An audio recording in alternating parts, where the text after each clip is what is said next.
guys. Hey, it's been a while since I made a video. Sorry about that. Trying to get the GoPro stabilized. So, real quick, wanted to show you guys. Got a package in the mail a few days ago, and pretty much what we got here are a set of new injectors. Hopefully, you all are able to see. It's a 4-hole injector, Boss style. These are refurbished. I bought them on eBay for about 80 bucks. They got here pretty quick in about 5 days. So we're gonna put them inside the Jeep, or on the Jeep I should say. So I don't think you can see that right now, but the first 3 injectors are cracked. So we're gonna replace them before they start leaking, and or you know, they possibly could leak. So we're gonna replace them all.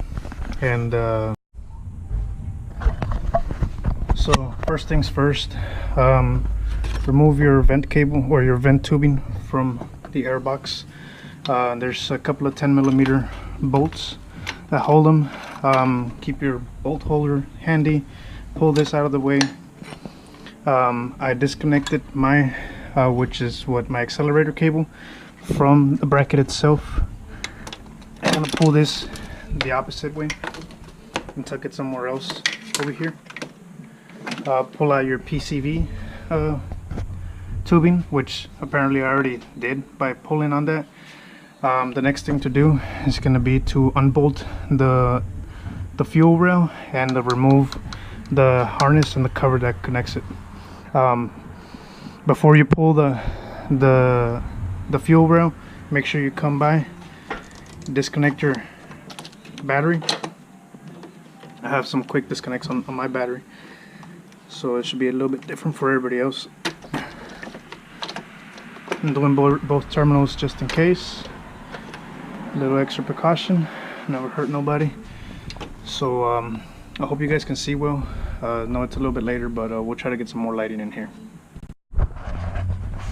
Okay guys, the next thing I did was I labeled all the pigtails for the connectors, the fuel injectors.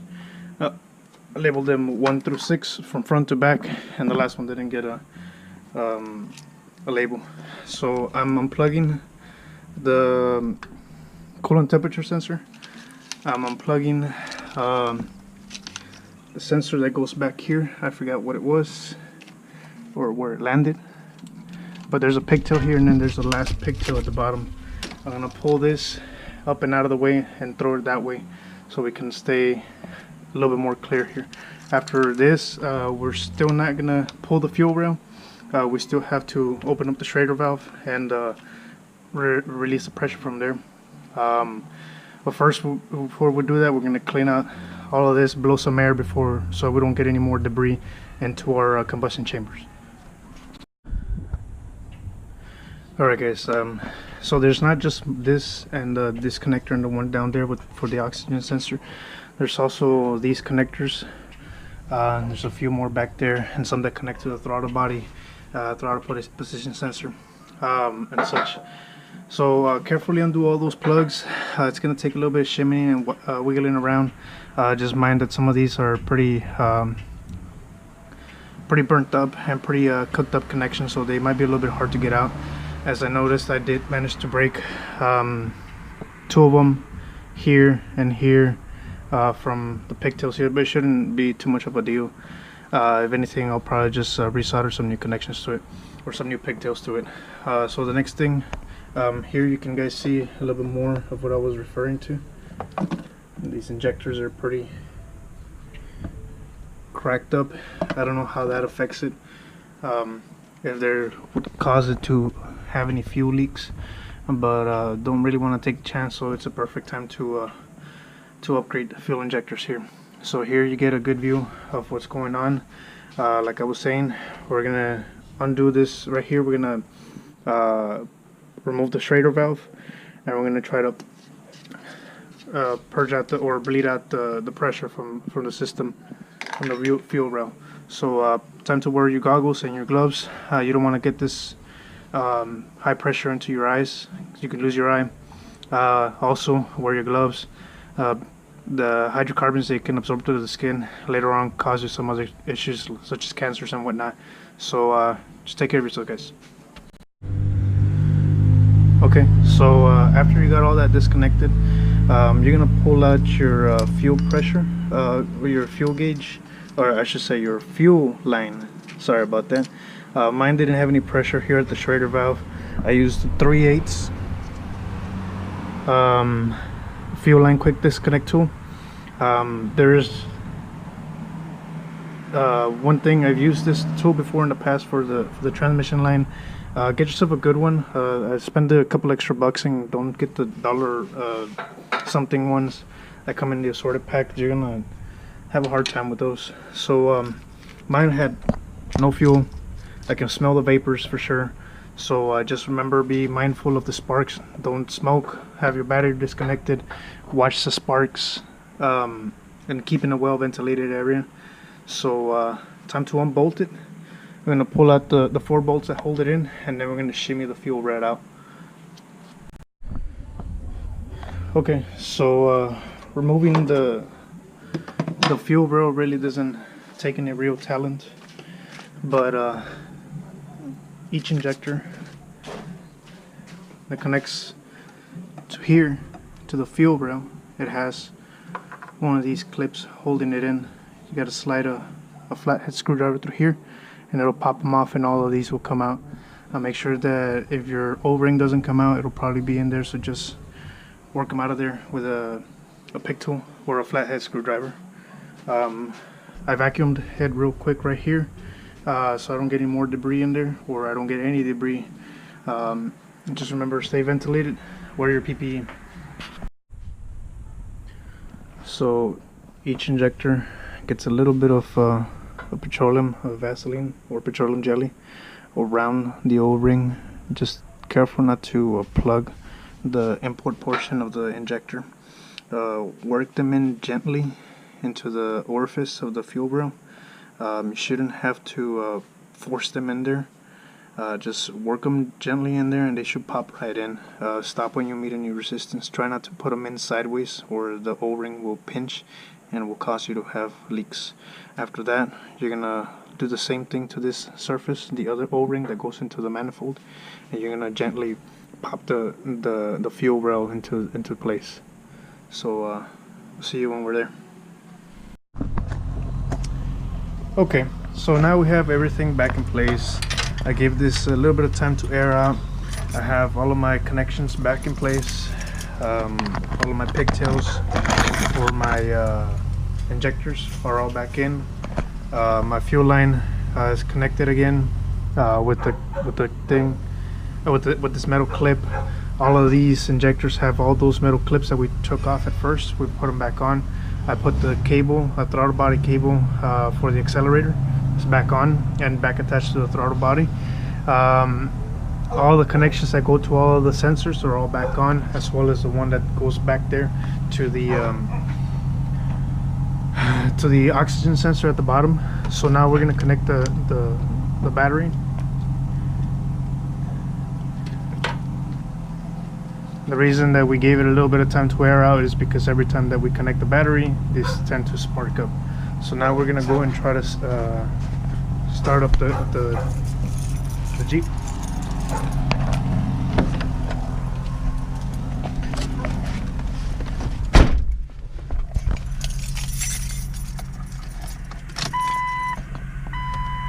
And we're gonna purge the fuel system a few times and listen for the fuel pump to start to strain when it's 2, 3, 4.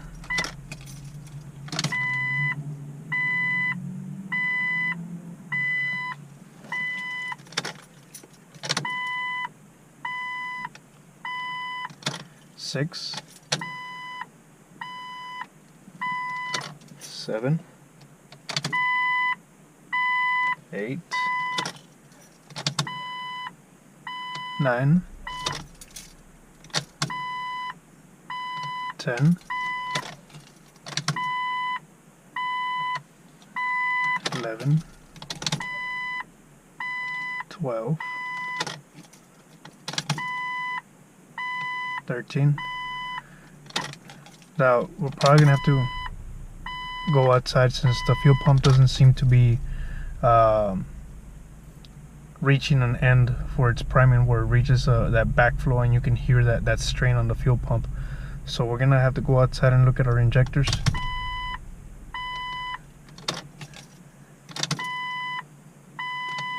and see if we have anything going on back there or up in the engine bay.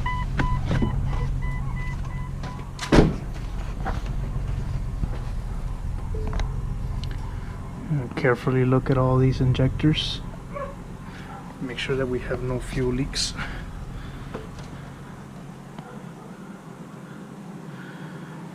We don't see anything. We don't have any strong smells of fuel. I see no dripping. Now this did lose quite a bit of pressure, so we're probably gonna have to crank it up a couple of more times before we actually try to start it.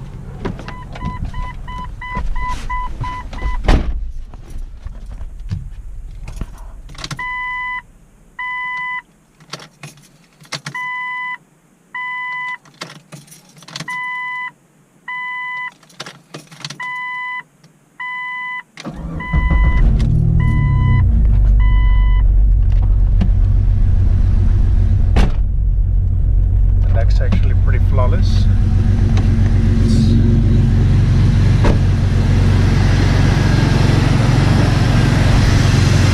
You might not be able to hear me, but we're gonna look at this pretty in depth before the engine gets any hotter, and we can't really look at it.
Seem to have any bad fuel leaks or anything of that nature. So we're going to reset the ECM.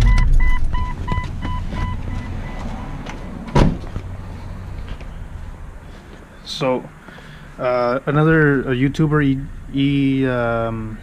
J20 Jeepster, has a suggestion to reset the ECM, and it involves connecting these two,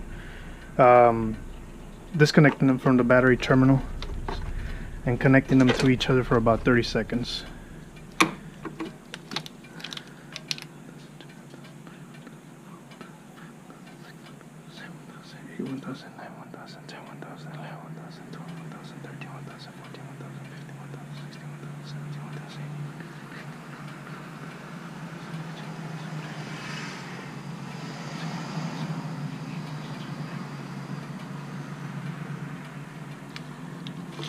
We're going to connect them back onto the battery terminals.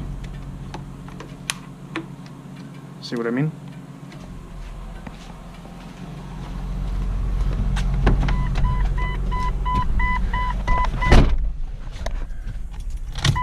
I'm going to turn to the key to the on position, turn on the headlights, turn off the headlights, and turn the key back on. So now the ECM should be reset.